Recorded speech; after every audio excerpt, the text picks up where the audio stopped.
Back to BM, hari ini kembali saya kedatangan tamu, seorang pengusaha dari grup Bakri, Anindya Bakri.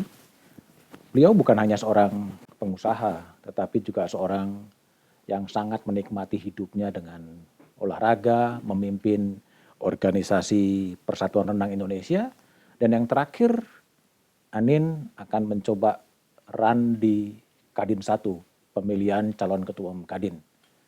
Malam, Mas Anin. Malam, Mas Budiman. Gimana kabar? Baik, saya mau tanya dulu nih, kapan lari terakhir maraton? Lama juga, Mas. Hah? Terakhir 2018 kali. 2018 Iya. di Malah bisa sebelumnya kali di Chicago udah lama. di Chicago, full maraton. Full maraton. Berapa tuh rekornya? PB-nya? 42 kilo, personal best. Ya, kita bilangnya sih inilah 4 jam lebih dikit. 4 jam lebih. Ini seorang happy. pengusaha, ya seorang pengusaha juga menarik. Ikut triathlon. Nah, Gimana tuh ceritanya? Kok tiba-tiba Anda nih sibuk ngurusin bisnis, tiba-tiba triathlon juga gitu? iya. Sebenarnya triathlon tuh lebih enak daripada maraton. Oke. Karena kalau maraton itu kan larinya 42 kilo terus menggunakan otot yang sama. Kalau triathlon beda-beda kan. Beda-beda. Pertama berenang dulu. Nah itu kayak pemanasan kan. Enak, nggak terlalu banyak friksi. Lalu yang kedua naik sepeda. Naik sepeda. Adem, ada angin kan. Baru lari. Jadi otot yang dipakai beda-beda. Oke. Jadi biasanya kalau habis triathlon tuh seger. Oke. Tapi kalau habis maraton babak belur rasanya. Babak belur. Babak belur ya? Nah, kenapa dari lari ke triathlon ya supaya ada variasi. Ada variasi. Jadi kalau seminggu latihan kan paling nggak bisa kita latihan renang 2 hari, sepeda 2 hari, lari 2 hari. Jadi ada ininya, ada variasinya. Oke. Tapi kalau kebanyakan kardio, badan jadi kurus ya bagus, tapi otot suka cepet hilang. Cepat hilang ya? Jadi mesti banyak dipompa juga. Oke. Oke. Tapi menarik, artinya bisnis cukup sibuk, tapi juga masih memimpin organisasi renang. Ya. Apa itu sebetulnya? Karena kan intinya ya kita sambil mencari sesuatu yang dilakukan di dunia usaha atau di perusahaan, kita pengen juga nyumbangin sesuatu kan. Nyumbangin sesuatu kan bisa berupa dana, kayak filantropi gitu kan. Tapi juga berupa waktu dan pemikiran untuk membantu masyarakat luas. Dalam hal ini renang tadi. Renang. Kenapa? Karena renang itu adalah Olympic sports. Dan ini ladang medali. Ladang medali. Ya. Jadi kalau kita pengen jadi top 10 juara Olimpik, renangnya mesti bagus. Oke. Susahnya renang itu ya banyak cabangnya. Nah, jadi untuk bisa menghasilkan perenang-perenang handal itu butuh proses. Oke. Tapi kita negara kepulauan. Kalau kita nggak jago renang, ya bahaya juga. Oke. Ya kan? Karena itu sudah kedua kali terpilih, akhirnya alhamdulillah menjadi ketua PRSI. Dan sejarah yang membanggakan ialah setelah 42 tahun sepanjang sejarah tidak pernah menang polo air lelaki di SEA Games. Sepanjang sejarah Indonesia berdiri dan SEA Games ada. Akhirnya dengan kiat-kiat profesionalisme, lalu juga dari sisi pelatih asing, Bisa train di luar negeri jadi menang. Oke. Itu luar biasa rasanya. Karena berkibarnya merah putih, Indonesia Raya dikumandangkan. Oke. Nah, itu kebayarlah capeknya. Jadi ya itu seperti biasa lah. Ada yang berusaha untuk ya mencari nafkah, bukan buat diri sendiri aja, buat orang banyak. Tapi lebih dari itu ya ada juga sumbangsinya buat sosial. Oke. Tapi gini Mas Anin, jadi kalau Anda sebagai eksekutif perusahaan besar gitu kan, dan juga punya ekstrakurikuler lah, ya ekstrakurikuler tadi urusan PRSI, lalu kemudian masih hobi, kemudian olahraga dan lain sebagainya. Anda masih punya waktu untuk sekarang untuk ngurusin run di Ketua Umum Kadin? Nah, Kadin ini kan udah saya tekuni 15 tahun. Ya. dan bukan hanya tekuni 15 tahun itu sebagai wakil ketua umum. Zamannya Pak Hidayat, Pak Gembong, lalu juga Pak Rosan. Jadi bagi saya tidak ada nambah waktu, sama-sama saja. Nah, selama ini kita tuh selalu membagi waktu, ya pertama tentunya wajar lah manusia tuh ada ibadahnya. Yang kedua, olahraga penting karena ya sehat, naikkan adrenalin, endorfin dan lain-lain lah. Terus habis itu ya juga ada waktu dengan keluarga. Selebihnya ya untuk dunia usaha sendiri dan terakhir organisasi. Jadi 5 hal itu ya kayak ini bola bekel tuh, juggling. Anda yakin masih punya waktu ya ngurusin bisnis di Grup Bakri, masih ngurusin PRSI, dan kemudian sekarang masih mau ngurusin Kadin? Banget lah, istilahnya para pemimpin negara pun juga sibuk kan. Oke. Tapi kalau kita lihat-lihat kan masih punya waktu berkeluarga, olahraga. Karena semua ini bukan hanya satu orang berjuang kan. Yang paling penting adalah bagaimana bisa membuat tim yang baik, lalu bisa membuat suatu gerakan bersama. Dan enaknya Kadin ini kan organisasi. Oke. Jadi bukan istilahnya kita lakukan semuanya sendiri. Dalam organisasi ini ya perangkatnya jelas, undang-undangnya jelas, fungsi dan perannya jelas. Oke. Jadi yang diperlukan itu adalah figur kepemimpinan. Oke. Nah, kepemimpinan itulah yang sangat dibutuhkan, apalagi zaman sekarang ya, zaman COVID-19. Jadi memang ya menurut saya diperlukan jam terbang. Oke. Diperlukan juga pengenalan dan dikenal. Dan juga pengetahuan tentang masalah dan bagaimana bekerja sama dengan pemerintah untuk bangkit dari pandeminya. Oke. Jadi menurut saya sih ya biasa-biasa saja lah. Biasa saja ya. Ya. Tapi kalau dalam bayangan Mas Anin, Kadin ini apa? Sebagai sebuah lobbyis pengusaha kepada pemerintah, atau seperti apa Anda membayangkan posisi Kadin itu? Kalau undang-undangnya sih jelas. Undang-undangnya kan merupakan payung dunia usaha. Payung dunia usaha. Di mana di bawahnya tuh ada 2, asosiasi dan juga dari sisi Kadin provinsi. Nah, itulah konstituen daripada Kadin. Tugasnya juga jelas, selain menjadi fasilitator untuk mereka secara umum, tapi juga menjadi mitra strategis pemerintah. Mitra strategis. Ya. Kenapa? Karena pemerintah itu tentunya bertugas membuat kebijakan yang baik untuk perekonomian. Dan perekonomian itu bisa berkembang kalau dunia usahanya maju dan banyak pengusahanya. Nah, tugas dari Kadin ialah bekerja sama dengan pemerintah agar kebijakannya itu tepat sasaran. Oke. Dan tepat sasaran itu nggak sekali tembak jadi. Mesti juga diadakan trial and error. Lalu juga mesti ada feedback, analisa, ya. Nah, itulah fungsi Kadin. Jadi kalau kita lihat, ya sebenarnya memang Kadin tuh bisa dibilang ya bapaknya dunia usaha. Bapaknya dunia usaha. Tapi relasinya dengan pemerintah adalah mitra. Ya, jadi mesti jadi mitra. Karena pemerintah itu adalah pimpinan pemerintah, itu adalah imamnya negara. Ya kan? Tapi untuk berhubungan dengan ekonomi, Kadin lah di situ bisa menjadi pimpinan dunia usaha berdasarkan undang-undang. Tapi juga ada beberapa hal yang mesti disampaikan kalau mengenai Kadin. Yang pertama tentunya Kadin itu selain daripada lembaga berdasarkan undang-undang, dia juga merupakan simbol. Ya. Simbol daripada bagaimana pandangan dunia usaha.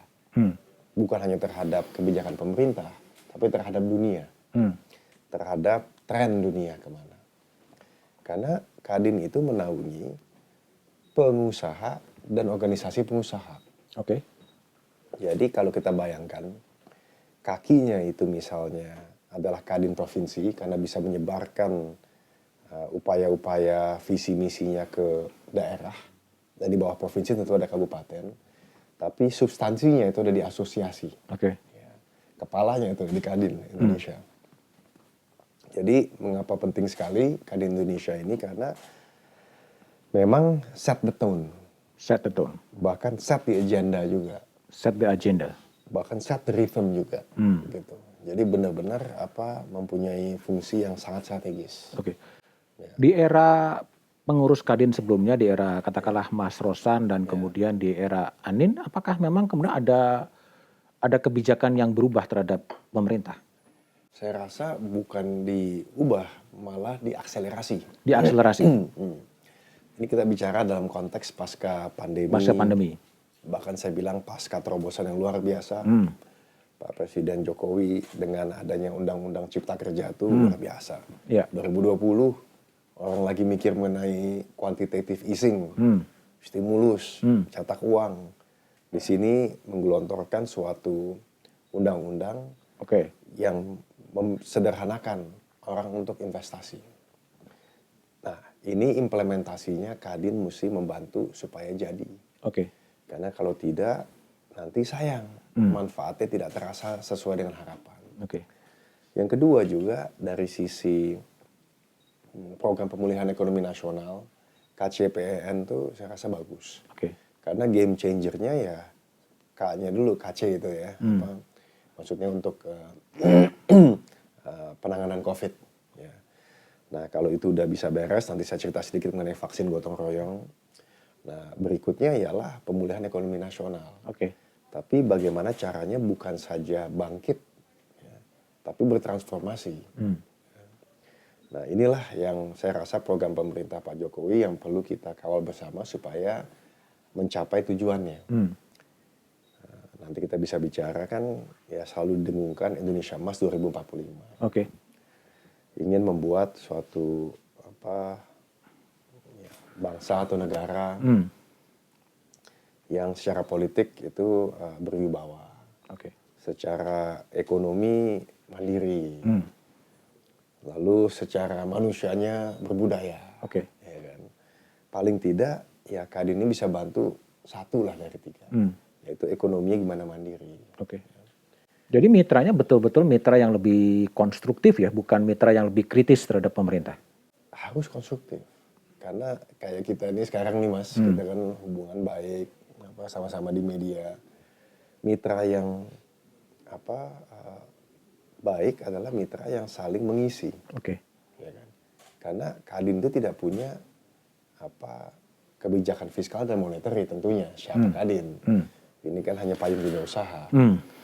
Pemerintah mempunyai itu semua. Ya, lebih ke arah fiskal ya. Oke. Nah, tapi kalau digabung itu sangat powerful dan tugas kita ialah untuk membantu pemerintah mengerti benar permasalahan Dunia dan usaha. potential solution di lapangan. Kadang-kadang terlalu asik teman-teman di asosiasi dan Kadin provinsi memberikan suatu list dari permasalahan. Oke. Seolah-olah pemerintah tahu gimana jawabnya. Nah, tapi kalau misalnya kita bisa mengolah data tersebut Dan menawarkan solusi. menawarkan 2-3 solusi, ya mirip kayak di perusahaan dikit-dikit lah. Jadi kalau misalnya anak buah kita ngasih masalah, ya udahlah kita dengerin. Oke. Tapi kalau misalnya masalahnya ada 2-3 potential solution, dan bisa salah, nggak apa-apa. Tapi palingnya membuat berpikir, itu pasti harganya lebih baik. Oke. Mas Nanin, jadi kalau lihat gitu, ini kan pernah ayah Pak Ical pada suatu waktu juga run untuk menjadi Kadin 1 gitu. Bertemu dengan Pak Ramli. Sekarang Anda memang ingin menapak tilasi dari ayah Pak Abu Rizal Bakri untuk jadi Kadin 1? Mudah-mudahan kita lebih keren. Lebih keren gimana itu? Nah, nomor 1, ya beda lah zamannya. Beda zaman. Nah, dulu kan kalau Kadin itu unsur dunia usahanya adalah BUMN, swasta, dan koperasi. Nah, waktu itu lebih banyak didominasi oleh BUMN. Jadi ada sekelompok anak-anak muda lah, zaman dulu tuh, 94, yang masuk ingin supaya swasta itu lebih berperan. Dan itulah perjuangannya. Dan perjuangan kita sekarang beda perjuangannya. Kenapa beda? Karena perjuangan sekarang ialah swasta, BUMN, dan koperasi udah sama-sama. Yang butuh dibantu ya tadi, bagaimana membantu pemerintah dalam 3 tahun ini pasca pandemi, pasca Undang-Undang Cipta Kerja, pasca KCPEN Oke. untuk bisa 3 tahun ini bisa bertransformasi. Nah, sehingga dengan transformasi ini kita bisa mencapai ya 2045. Oke. Dan angkanya tuh masuk tuh Mas. Kan 25 tahun kurang lebih lah ya. Ya. 5 tahun ini 5 tahun yang terpenting. Ya, kayak naik pesawat Mas, ya kan. Yang paling penting adalah yang take off-nya. Oke. Nah, ini di sini nih 5 tahun. Oke. Kalau dilihat Mas Anin, kalau kita lihat masuk kepada case-case kontemporer ya, saya ingin kalau kita lihat data di KPK ya soal korupsi itu kan melibatkan pengusaha, ya melibatkan. Gimana kalau menurut Mas Anin strategi untuk menghindarkan pengusaha untuk tidak terlibat dalam praktek-praktek korupsi itu? Saya rasa ini kembali kepada governance atau tata kelola. Ya. Karena banyak cara untuk mencapai tujuan. Ya. Tapi pertanyaannya bukan sampai atau tidak sampai. Berapa lama ada di tujuan itu. Ya.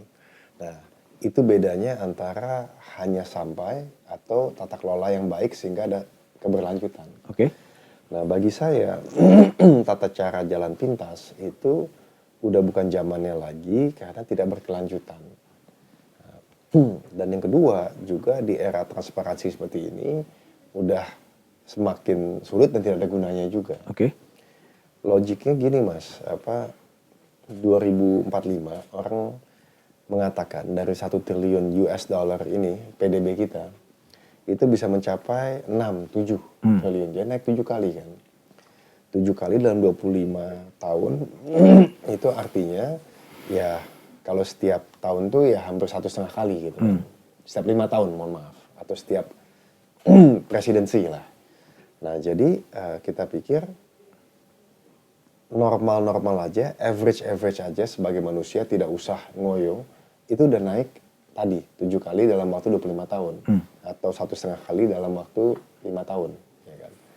Nah jadi jalan pintas seperti itu sudah tidak masuk dihitungan lagi karena tidak perlu. Oke.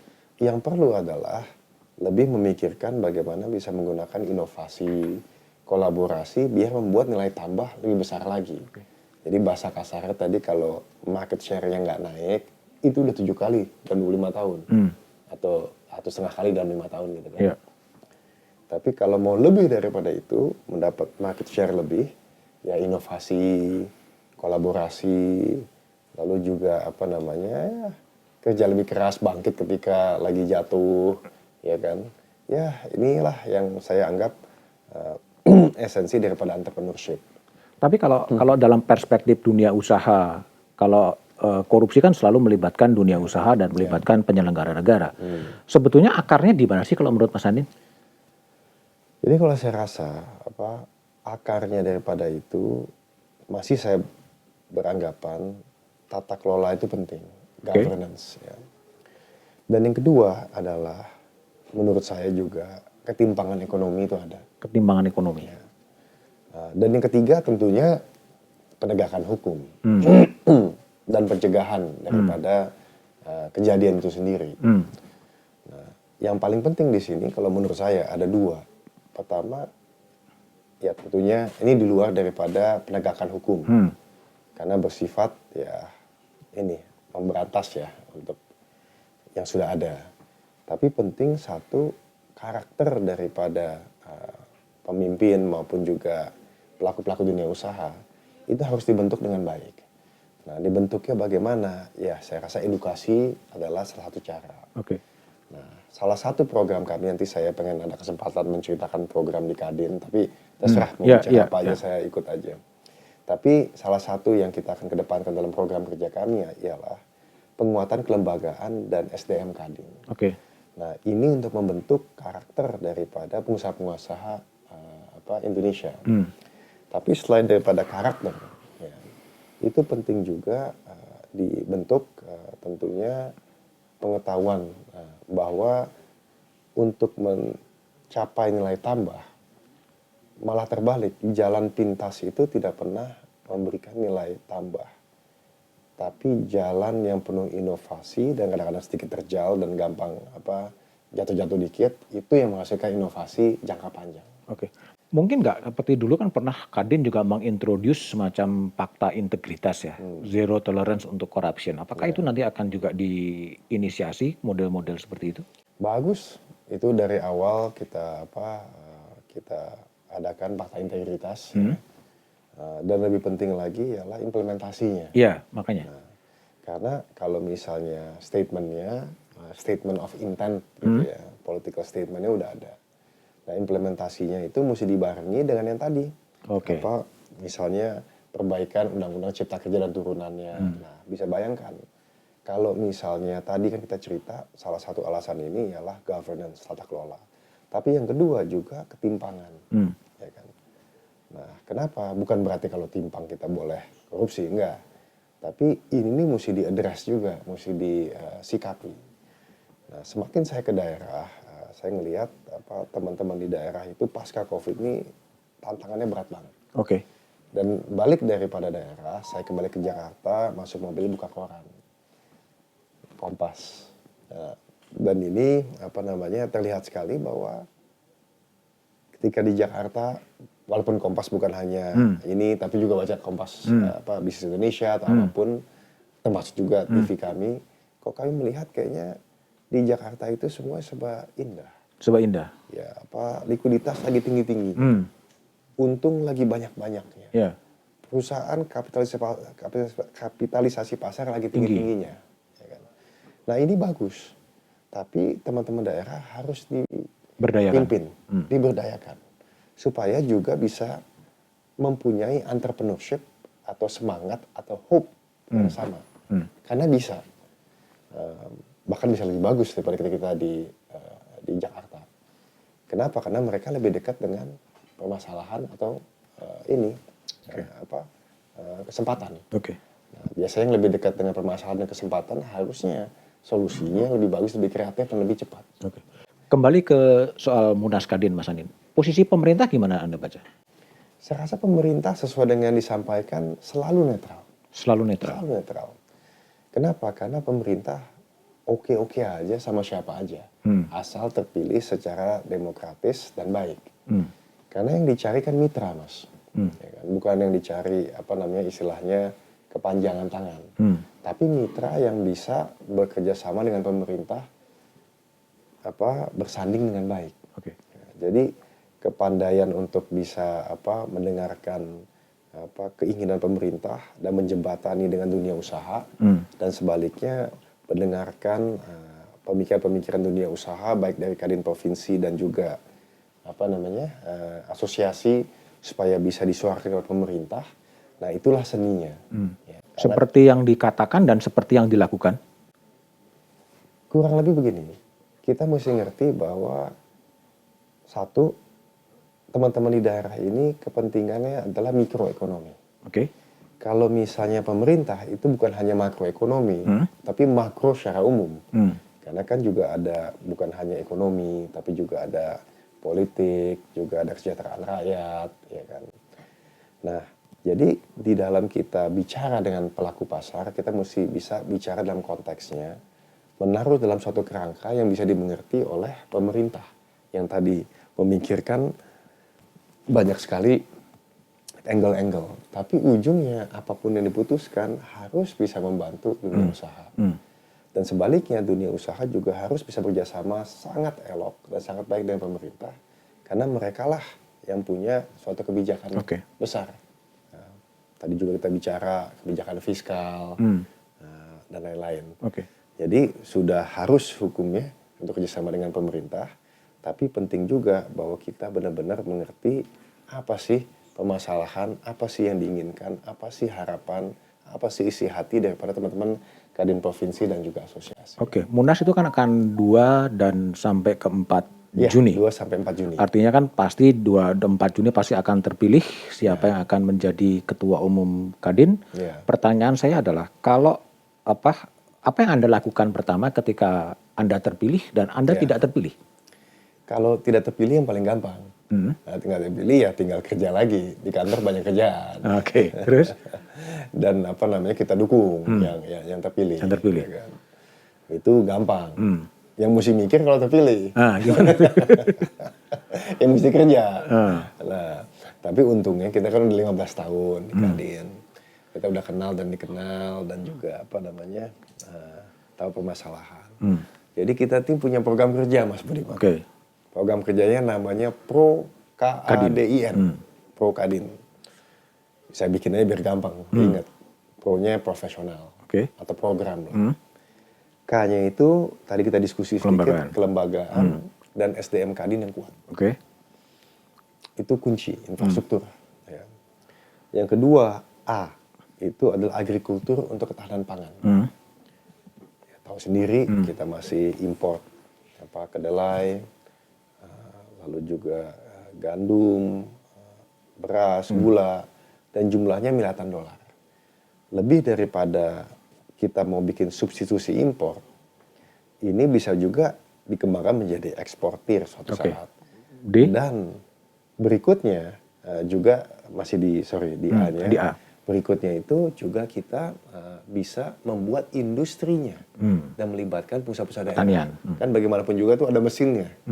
Butuh kebijakan TKDN, tarif kandungan dalam negeri dan lain-lain. Itu A ya. D-nya itu daerah dan UMKM. Yang harus diperkuat. Harus diperkuat. Karena kalau enggak kembali lagi tadi ketimpangan, bahkan orang udah berpikir ketidakadilan, ya kan. Daerah dan UMKM itu mesti ditingkatkan. Dan bahkan mesti dibuat modern. Jadi melek digital, mengerti bahwa karena ya teknologi itu kan how to do more with less gitu kan. Ya. Nah, jadi buat bantu mereka melakukan ini sangat penting karena kalau tidak ya mereka itu nggak bisa tanda kutip naik kelas. Ya nggak mungkin dong yang kecil ngalahin yang besar kecuali ada teknologi. Nah ini mesti dikembangkan. Yang keempat I-nya industrialisasi. Tapi industrialisasi berbasis tadi ekspor atau substitusi impor. Dan bersama dengan industrialisasi mesti bangun infrastrukturnya atau konektivitasnya. Jadi tidak hanya berdagang tapi menjadi industrialis. Yang terakhir N normalisasi daripada COVID dan pembuatan industri kesehatan yang mandiri. Ya. Jadi kelembagaan, agrikultur, tahanan pangan, daerah, UMKM, industrialisasi dan normalisasi kesehatan. Ya. Nah ini semua penting. Kita nggak bicara lagi visi misi karena visi misinya itu juga sederhana. Ya lebih baik daripada sebelumnya aja visi misi. Tapi di bidang memberikan manfaat pada anggota dan menjadi mitra strategis pemerintah. Nah, tapi apa moto kita, Mas? Moto kita ialah Indonesia ekonominya jangan hanya maju, tapi maju bersama. Karena maju sendiri-sendiri gampang, Mas. Maju bersama beda. Yang kedua tadi kita sentuh sedikit, kita mesti juga naik kelas. Nah, yang kecil, menengah, besar, yang tadi nggak pakai teknologi, sehingga kita semua juga ya playing bigger game, naik kelas. Dan yang ketiga adalah Kadin mesti membumi. Artinya apa? Mesti melibatkan bukan hanya UMKM. UMKM harus. Tapi juga pengusaha milenial muda.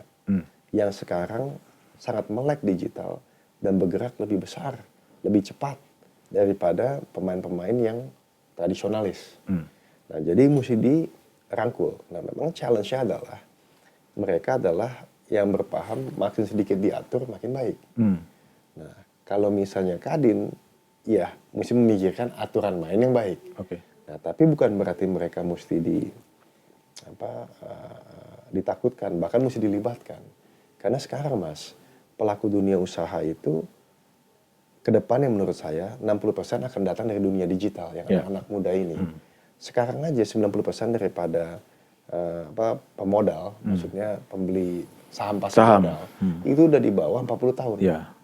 Artinya apa? Bukan hanya pengusahanya muda, yang modalin muda. Dulu kita bisa bilang, pengusahanya muda, yang modalin berumur. Ternyata enggak juga, jadi dunia udah berubah. Nah, Mas Anin, kalau pertanyaan saya soal Kadin, mungkin nggak sih Kadin menjadi kendaraan politik? Saya rasa perusahaan pun bisa, ya, apapun bisa, tapi tergantung niatnya.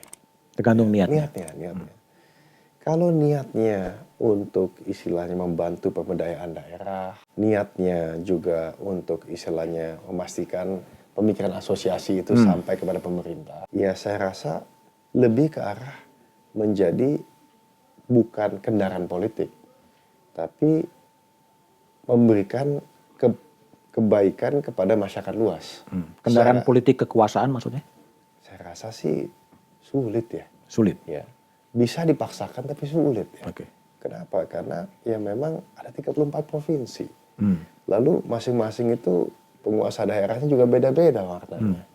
Di dalam Kadin multi warna, multi sektor, multi ras. Ya kan? Atau Kadin menjadi batu loncatan untuk kekuasaan politik lebih besar? Ya bukannya nggak bisa.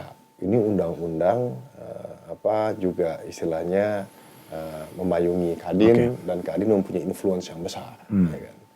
Jadi bukan tidak mungkin. Ya. Tapi ya tergantung niatnya. Tergantung niatnya. Ya kan? Nah, tadi kembali lagi bahwa manfaat daripada Kadin ini, jadi saya bilang bukan tidak mungkin menggunakan kendaraan politik, tapi tergantung niatnya. Tapi manfaatnya akan terasa secara politik.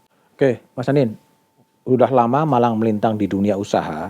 Saya ingin tahu sebetulnya dalam perspektif Mas Anin, apa sih akar masalah dari bangsa ini itu sebetulnya? Kok nggak maju-maju atau ketinggalan atau begini-gini aja?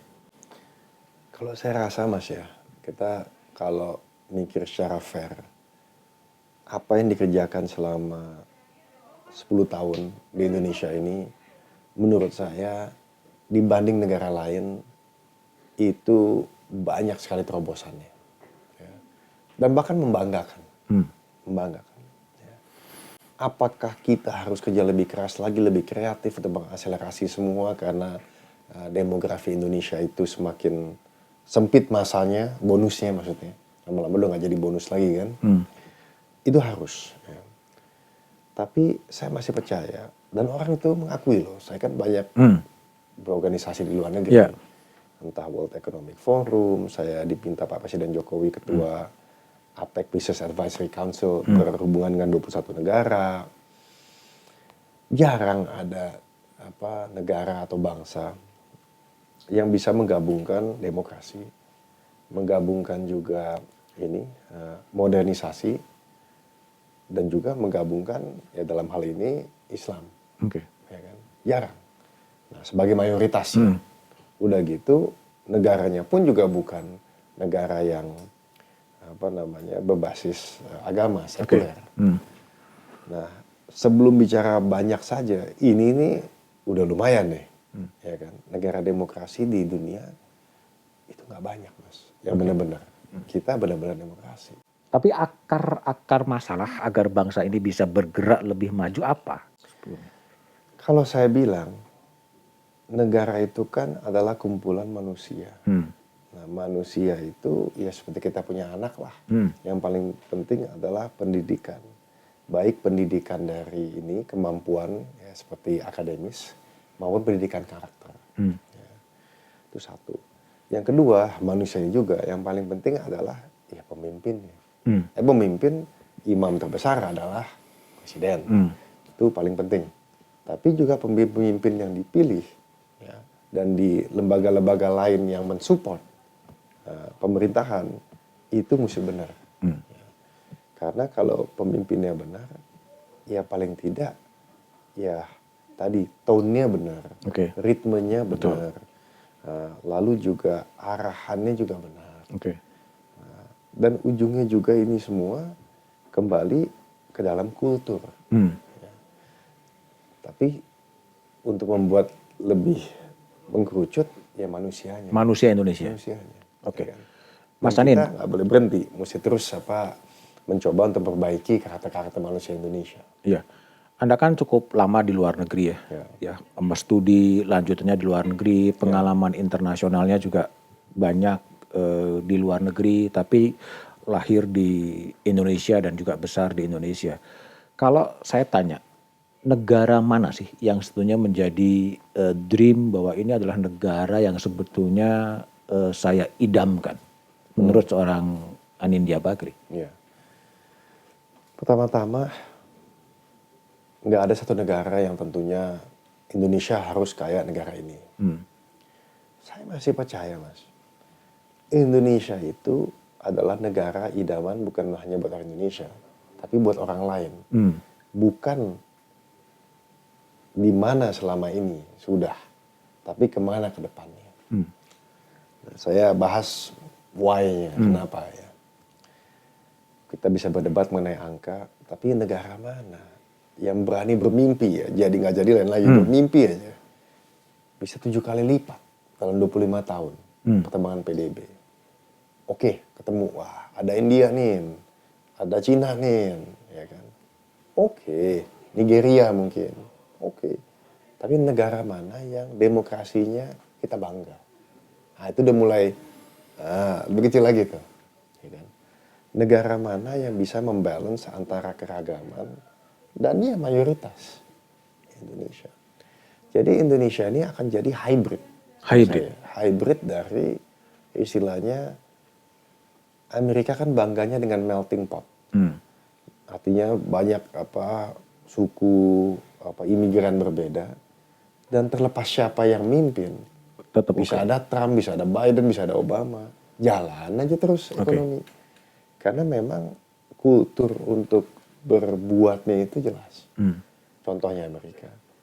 Tapi juga kita belajar dari Cina bagaimana membedakan antara ideologi dan tentunya pembangunan. Ideologinya jelas, komunisme, pembangunannya ya kapitalis. Nah, saya ini produk yang sekolahnya di Indonesia, juga di Amerika, sekarang lagi menuntut ilmu di Cina. Ya, walaupun bukan targetnya untuk dapat gelar.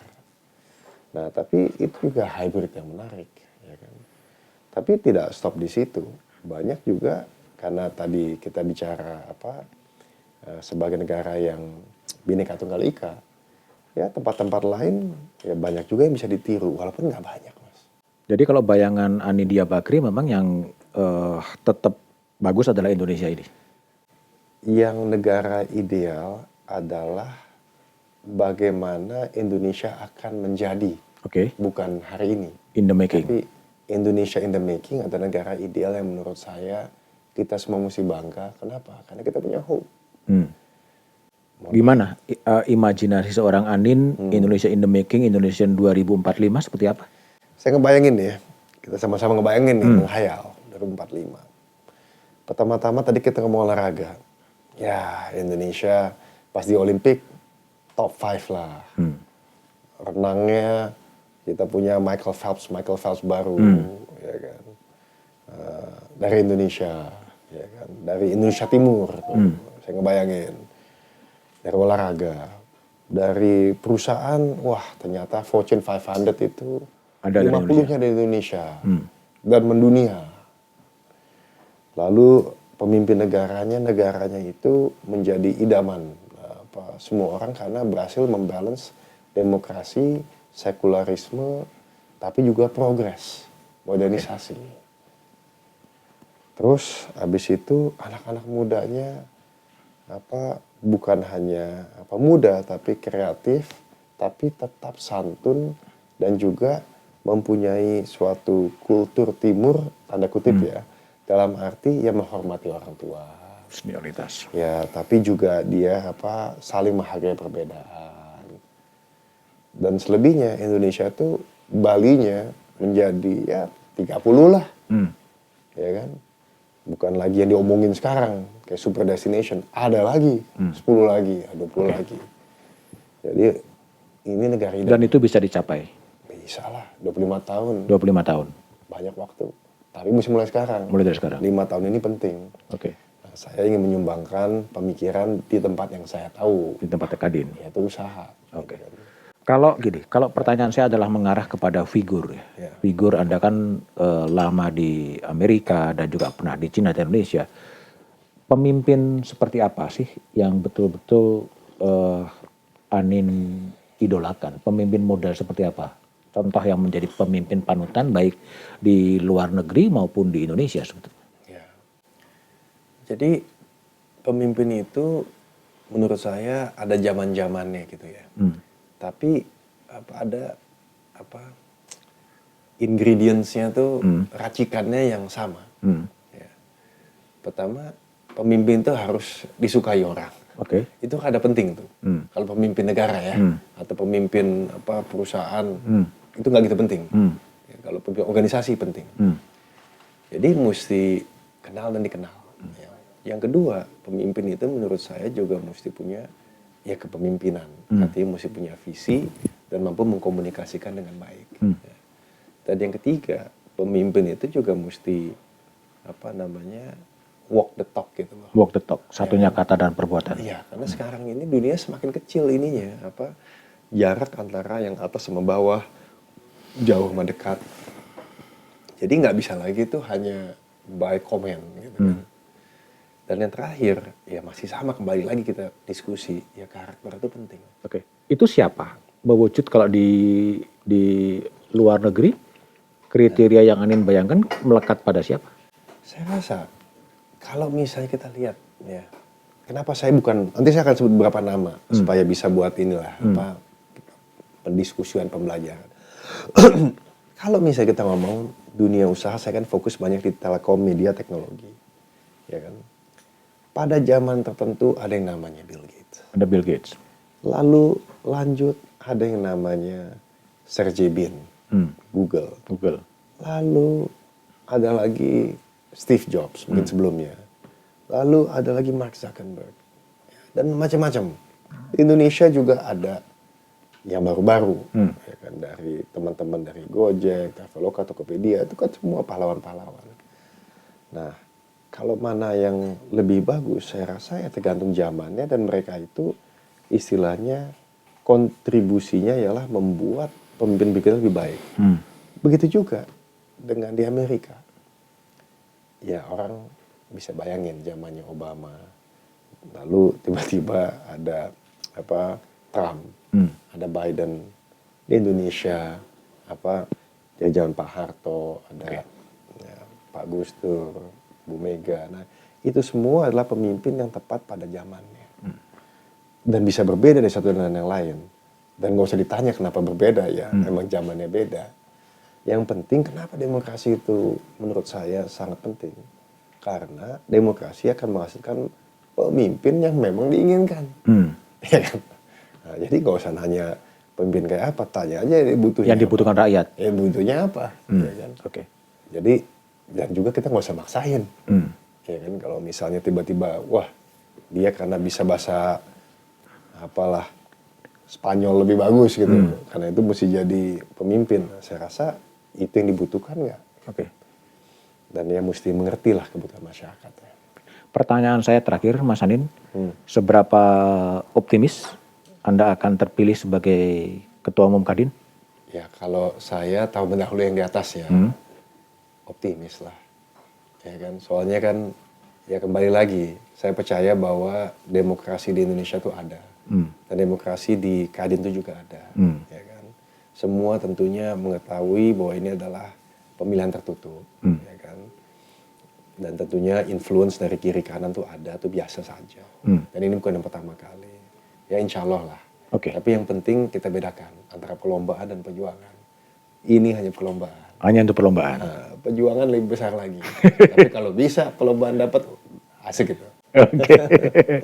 Oke, thank you Mas Anin. Demikian obrolan saya dengan Anindya Bakri yang bercerita soal visi Indonesia ke depan dan juga perjuangannya dan termasuk membawa Kadin ke mana untuk mensupport pemerintah di masa-masa yang sulit. Thank you Mas Anin. Terima kasih. Thank you. Mantap bos.